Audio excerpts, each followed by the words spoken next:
Today on the PIO podcast, I would like to welcome Public Information Officer Erin Stillwagon. She's from Garden City Fire Department. Erin, welcome to the show. Thank you for having me. I'm excited to be here. Yeah, this is really cool that you're able to be here. So, couple things first. Let's get the background information out of the way for you. What's your background and how did you become the PIO for the fire department? This all really happened on a whim for me. I don't have a history or a background in being a PIO. I started with the fire department because I was told by a good friend who worked here that I would enjoy the culture and that I would fit in well here. And I wanted to be part of something that I could do and make a difference in my community while doing that. So I left my former job and came here, and I just started out as the admin to the fire chief. I did that Okay. for a couple of years, and then they approached me and said, "Hey, could you take over our social media?" And things have moved quickly from there. Yeah, social media seems to be a big area where people start out at. Sometimes they're just very good at one version of it, and somebody said, "You should see what they do," and next thing you know, you've got a job out of it. That's pretty It's cool. definitely unexpected for me. I've been able to see the growth pretty well I think we started about 1,200 people, and I'm up to about 7,200 just in about a year and a half on our social media pages. So that's kind of a big deal for me. I've heavily tracked that, trying to see some success, and we're finally seeing that growth. So it's been working. Awesome. All right, so let's talk about demographics then. Where's Garden City located and what is the population of the city? Well, we're in Kansas, definitely known as the flyover state, and we live in the southwest corner. We're about an hour west of Dodge City, which everyone knows that name. We're an hour west of there, very rural part of Kansas. We are one of the very few cities of our size. We're about 28,000 people. The majority of the cities around us are much smaller. Okay, so you guys are kind of like the hub for that area then, I would assume. We are one of the regional hubs. We have quite a bit of influx in population on the weekends, especially because we have the shopping and the restaurants and the supplies that people need. So they're coming here on a very regular basis every single weekend. We also have different different kind of community events that will come in, like large softball tournaments, things like that, that bring quite a few people in. So we definitely consider ourselves a regional hub. It's a Okay. good thing. I grew up here. I'm very proud of where I'm from.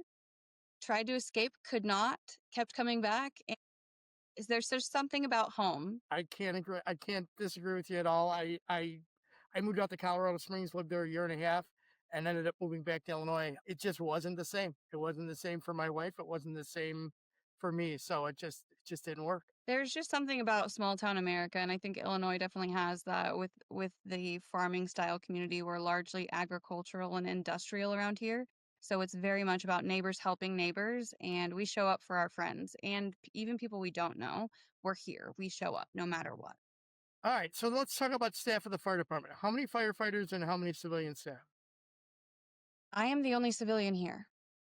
Everyone else, everyone else in the department, we have 51 other members in the department, ranging from firefighters to the fire chief. Everyone else is a sworn member. I would be the only civilian. Okay, so you started out handling social media and now you're doing public outreach and you're doing the public information stuff for the department. Let's talk about public outreach. What does that entail for you? For me, a lot of it comes from building strong, meaningful connections in the community. We want to make sure that the community is familiarized with the fire department, with the firefighters, who we are, what we do, and we really focus heavily on children in a lot of what we do because in the fire industry, it's very easy to be scared in an emergency when you see somebody in a full bunker gear uniform. So we work with the children heavily to make sure that they don't feel scared if they see us and try to just familiarize. That connection is everything for us. We are very blessed to have a strong amount of support in the community, and I don't know that it's like anywhere else. I don't think that it's like anywhere else. Again, I'm from here, so I'm biased, I'm sure, but it's not just about emergency response. It's about that connection for us always, because those people are why we're here. It's our community that drives us and that wants to see us succeed, and we want to be the best we can for them, even myself included, sitting in an office. Okay. So do you end up going out to these to do these things sometimes or are you just strictly you're getting the staff from the fire department to do things. It kind of goes both ways, depending on the event. Right now, the majority of the day-to-day stuff, I'm going to be sitting in the office trying to coordinate other things, and they're going out. But for instance, I had a brainchild last year and decided we should do something for our community for 620 is our area code. So let's do it on June 20th. This is going to be great. We're going to get things together. And so what we started last year has I know, what was I thinking? It has continued to grow this year, and actually it's this coming Friday, and we're seeing a great response from it already. We've already got more people signed up. I think we're sitting at 33 confirmations currently, and we've got some different kind of exhibits and events. We'll do touch a truck and stuff like that. It just kind of depends. More recently, we had a situation with a school who they had to pull the fire alarm, and we were there in 1 minute and 37 seconds. They had all staff and students out. And so I got to come up with this idea to do, let's do our very first Safe School Award. And it was probably the highlight of my month to be able to go with the crews and join them there and see the excitement that the kids had and just the pride that the students and the staff had in their success in fire safety. I mean, to us, that's huge. Yeah. To have every person out of the building is wonderful. So we're really working on different unique things like that to try and highlight those successes and really drive people towards wanting to be more focused on fire safety. That is really cool that you did something like that because, we go to these things, police fire, go to those kinds of things, the fire alarms, the calls for police all the time, but then we don't think about like the after effect and sometimes something simple like that, giving them an award for safe schools or specifically what you called it. That's great. It builds a sense of community. It builds pride. When the next one happens, the kids are going to be more apt to move with it, because they're That's going to kind want of to our get it thought out quicker, too. right? Yeah. Yes, and I think one of the most impressive things about it is that this was an early childhood center. So it was well over 100 students, and they were all under the age of 5. Oh, Absolutely astounding to me that they were able to five-year get olds. all of these. Yeah, I couldn't herd a baseball team of 5-year-olds, much less an entire school. So I we couldn't get just my three were kids out of the house at one time in a minute and a half. No, it's not going to happen. the mornings are rough. I have a teenager, so I get it. Yeah, I've been there, done that too, and yeah, that's just as bad. Sometimes it's hard to get them out of bed. All right, so let's talk about the social media platforms. What do you currently utilize in the department, and do you plan on adding anything in the future? As a city, we have talked about the different platforms that have come up like TikTok, and that is just not something that our city at this time is willing to do. And to be quite frank, I'm okay with that. I feel like I we currently utilize Facebook and TikTok, and that is plenty on the plate. We Oh, have you, the did option to did you use say wait? You're using TikTok then? You said Facebook and TikTok. sorry, Facebook and Instagram. I apologize. Okay, okay. No, I just No wanted to make TikTok. sure. I just wanted to make sure. Yes, sorry. We do have the ability to use X, but for us, where we are, we have maybe a different mindset on our communication than some of like larger cities. So, for instance, in Wichita, Kansas, which is about 3.5, 4 hours away, they will post active fire pictures, active fire scenes, updates, things like that. Here, we don't do that. Largely, because we are such a small community. We don't highlight the tragedies, and I don't mean to say that in a way that other departments are.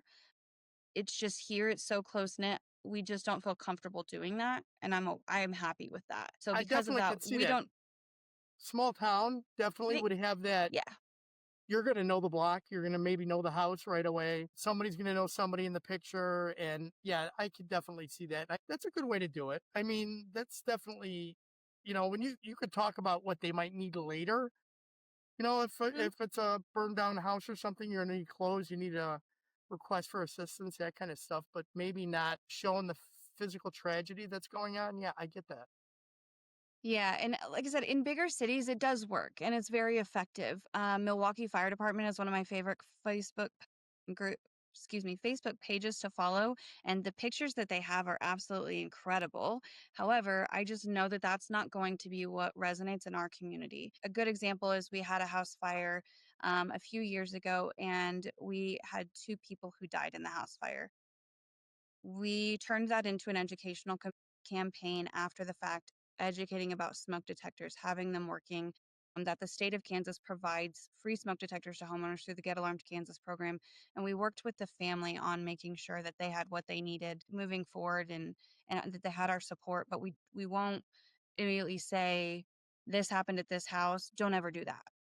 It just won't work here in such a small, tight knit community. So we do primarily focus on Facebook. I know that that's seen, I think these days I've heard it's more of like the older person's social media, but it's what works here. It works very well. And so we roll with that primarily.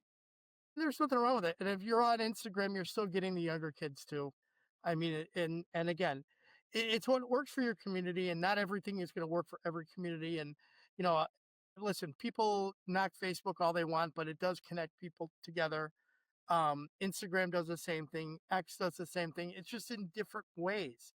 So it's what works for you, and you know your community. So that's, that's great, and I'm glad that you're using your digital literacy to, to be cognizant of talking about tragedy and, as it unfolds, so you're not broadcasting somebody's really bad day to the community right away. I mean, they're going to find out quick enough. I mean, in a town of They will. 28,000, everybody's going to know pretty quickly if it's somebody they know what happened. So we often walk around and tell people, it's our job to be the best that we can be because we are showing up on people's worst days and we are here to help them. So we need to be at our very best. And we consistently talk about that and try to model that because it's accurate. We don't want to draw any further attention to a tragedy or somebody's unfortunate circumstance. We just want to educate and inform while making sure that we're having those connections that are going to be long lasting. And I think it's really important to also think about with the social media aspect is, where is your audience? Our audience is on Facebook. And so our audience on Instagram is not nearly as large.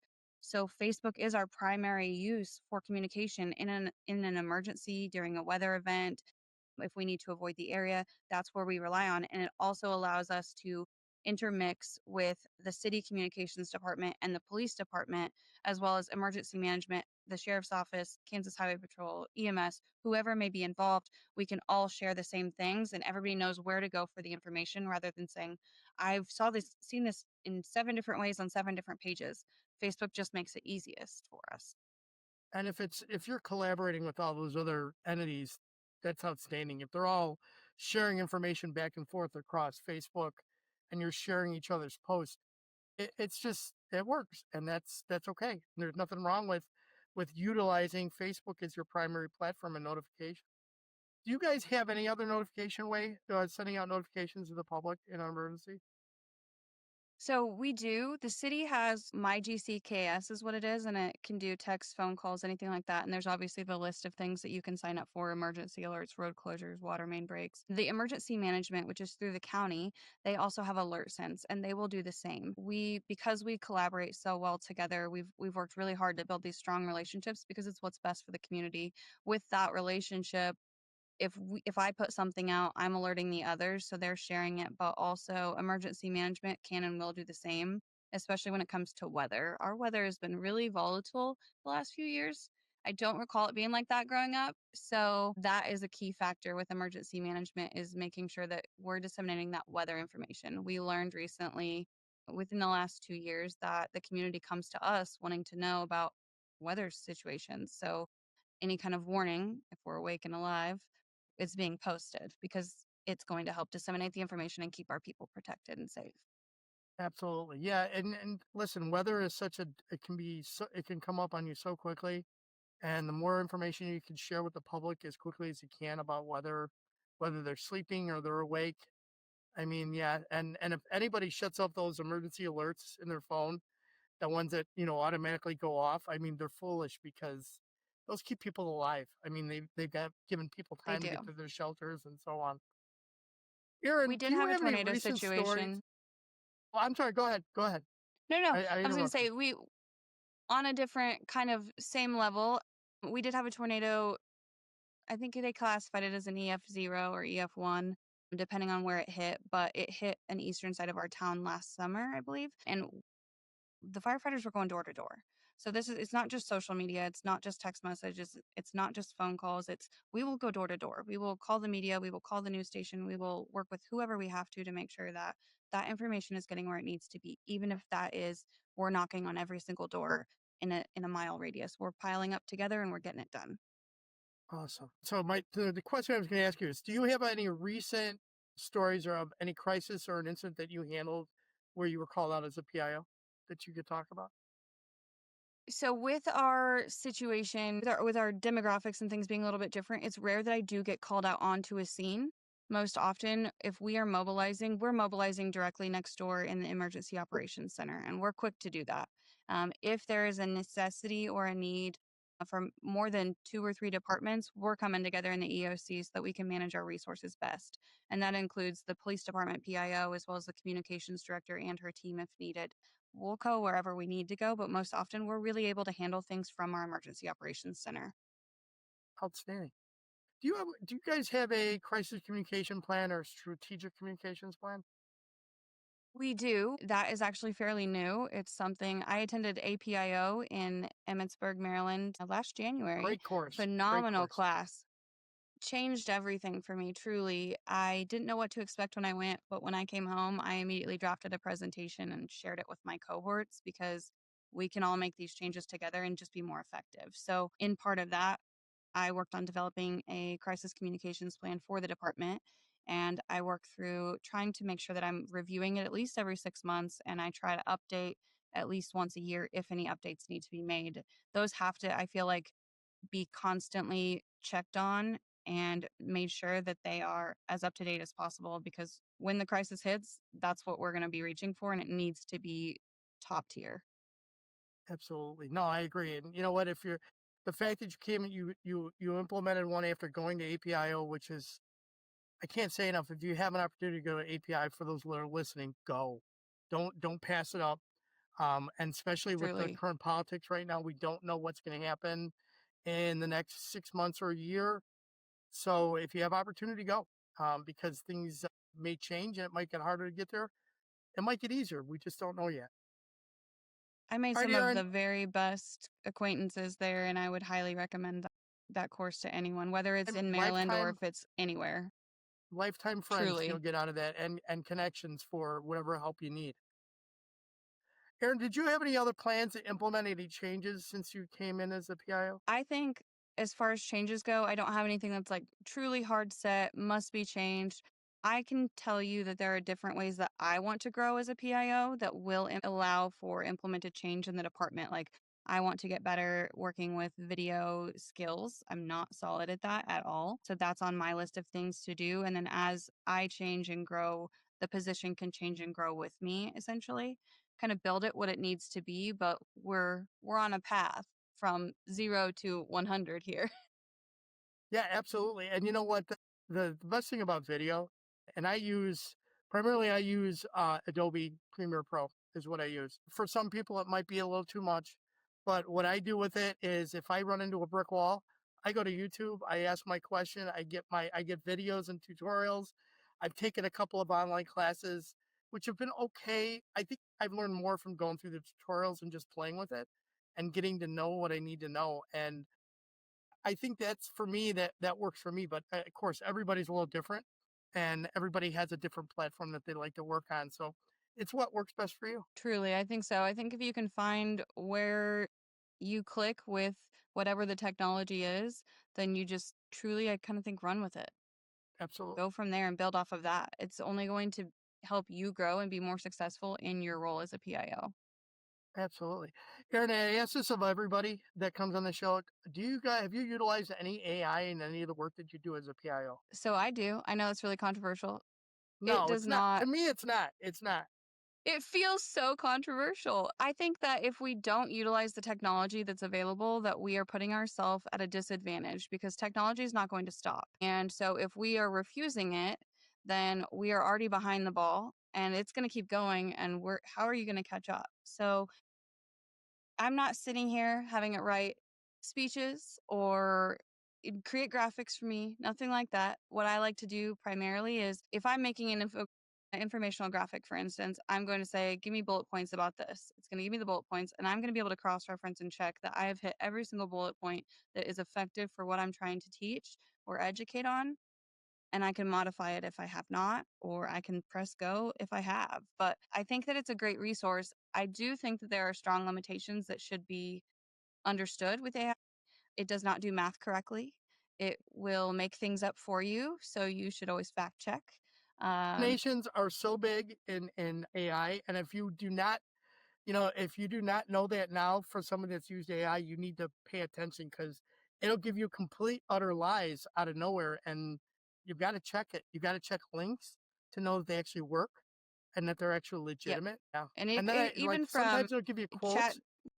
You'll ask it to give you quotes about something, and you'll go looking for the quote. You can't find it anywhere. And then you're like, "What, is it legit?"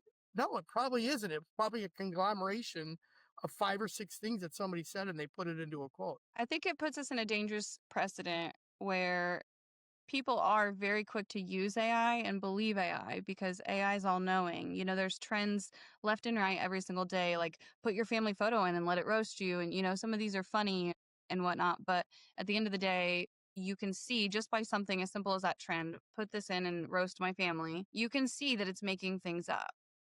Yeah, And it builds off of what you allow it to build off of. So if you are logged into Chat GPT, it's going to remember who you are and it's going to build an understanding of what you're looking for and what you often ask for. That doesn't mean it's all going to be factual.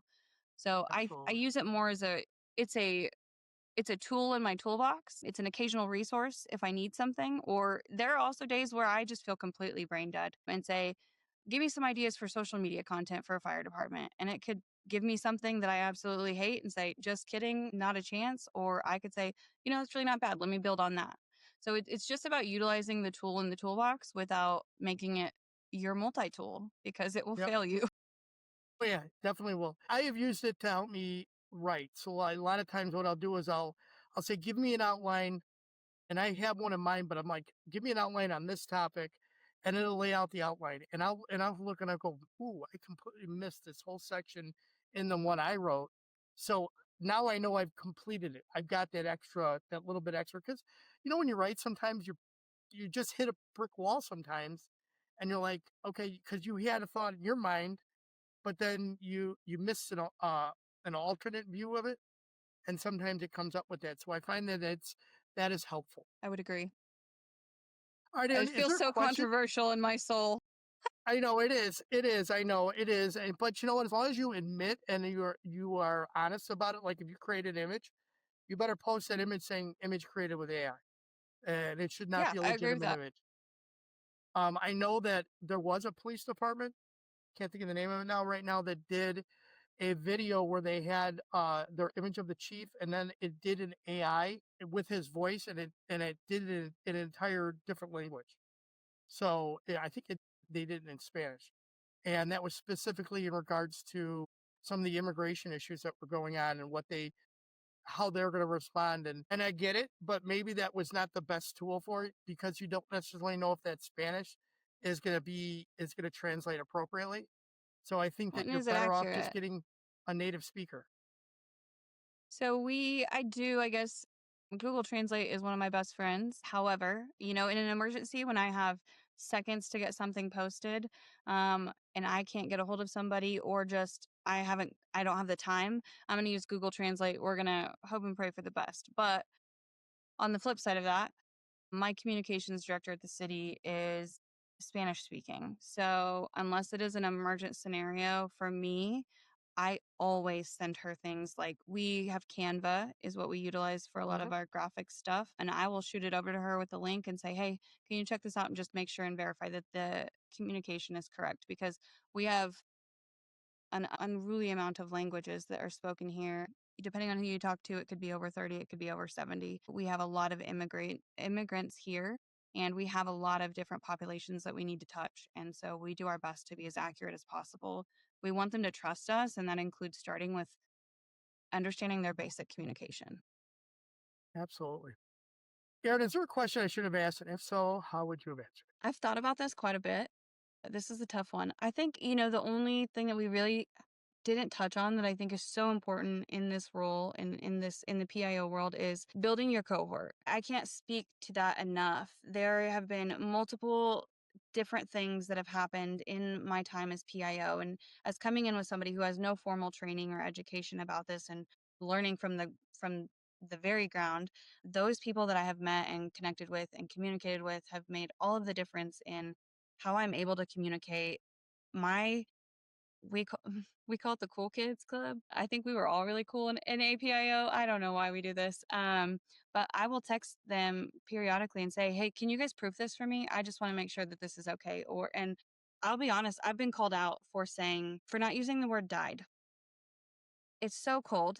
uh, And I don't like it as an individual. But when you say someone has passed, where did they pass? Did they pass the road? They Did they go, yeah. pass away? Yeah. And so as an empathetic person, it feels really difficult to me to have to say something that feels really harsh and cold and brash. However, when you need to communicate that, you just need to be black and white about it. And that's been a really tough lesson for me. And they have really helped me with that, as much as I hate that. And there have been other things as well. I've had them review my crisis communications plan and say, where can I be better? Help me out. And we do it for each other. And I think that's one of the most important things that you can do is really build that community that you know you can rely on. Jason, the past president for NIOA, I reached out to him when we had our house fire with fatalities because I connected with him on LinkedIn. I had no knowledge of who he was. I just had connected with him on LinkedIn, and I reached out to him and said, "Hey, have you ever been in this situation and could you help me out?" And then I joined NIOA and found out I went straight to the top. I was talking to the current president of the NIOA. Okay. So last year was my first year to attend the conference in Florida, and it was truly an honor to be able to meet him in person and just say thank you for not even knowing who I was. I'm just a small town girl in Kansas who just needed somebody to understand the situation and to help. And you did. And I think that is something that is so synonymous throughout the PIO community. It's just about finding those people and really nourishing those relationships because they're going to be the people that you need the most and rely on the most. It definitely is a community because there is no other group of people like this. I mean, I have reached out to PIOs across the country for guidance on issues and been given solid advice. And there was one incident that happened in the town I worked at in Colorado Springs where we wanted to respond a certain way, and I put it out to a few of the closer PIOs that I'm with, and they're like, "Don't do it; it'll only bite you in the butt later." And I was able to talk my boss off a cliff on that one because he wanted to die on a sword, and we ended up not doing it, which is a good thing. Thank goodness that I have these people that you can ask those questions to, and like Adam Myrick, out in South Carolina, is phenomenal for talking about the AP rules and things like that. Like using the word dead or fled is another one that cops love to use all the time. Where they flee to, which they ran west. How about they ran away? There's not real simple language. And there was a book I got from a journalist called How to Write, How to Talk Like You Write, and it was about just common speech as a reporter instead of using technical terms and stuff like that. So again, these are the things that everybody you find out as you get into the position. You don't really think of them before. I would agree. It's definitely not anything that I would have thought about, but when that situation happens, there's going to be one. It's not a matter of if, it's always a matter of when you work in an emergency response field. So I'm hitting up some Jason guy in Virginia, and I got a girl in Texas, and they couldn't be farther apart, but they're both on my team and on my side trying to That's help me through awesome. this. That's huge Awesome. for somebody who has never encountered anything like this. Outstanding. All right, Aaron, let's do some rapid fire questions. You ready? I am These are easy. Come on. All right, talking or texting? in person talking. I will text over a phone call every day though. Movies or books? Books. Coffee, tea, or energy drink? Coffee. We need coffee. Adult drink of choice? I'm not really much of a drinker. It's usually just water. However, if I have to be forced, I would say like a double Malibu and pineapple. Cats or dogs? Dogs. What's your favorite go-to karaoke song? Now, if you've been to an NAO conference, you had to go to the karaoke night. I did. I did not sing. I am introverted extrovert. So that's outside of my comfort zone currently. Do it. I Do worked it really next year. hard Do on it this this year. song choice. I'll try. That's a lot of pressure. I was really trying hard to think of a good karaoke song. My husband suggested Tequila, and I told him that was cheating. I think I listen to a lot of hip hop, and most of those are not professionally appropriate. So we're going to rock with the Beatles, Eleanor Rigby, all day, every day. Outstanding. If you could have a superpower, what would it be? I think I would like to be able to just help everybody, no matter what. Like, money is not an issue, time is not an issue. Like, I just want to help people. You want God mode. That's what you want. That's good. I like I that. don't want to be that guy. That's a lot of responsibility. I just want to No, be. you want to have God mode because you want to be able to do all kinds of things to help different people. That's awesome. Not necessarily saying you have to be God, just God mode where you could just do what you needed to do to help. I was like, All God right. has a If you lot of could a lot of instantly responsibilities, and I'm busy. yeah, especially if you're a teenager. If you could instantly become an expert in one thing, what would it be? I would like to speak every single language. I think that would be so phenomenal to not have any kind of communication barriers. I'm always in awe if people can speak multiple, not just two. Like I've one of our friends from college years ago, I think she speaks 6 languages. I don't know how she does it, but I guess that I've been told that the more you learn, the easier it is for you to learn them, which is sounds mind-boggling, but I guess it's possible.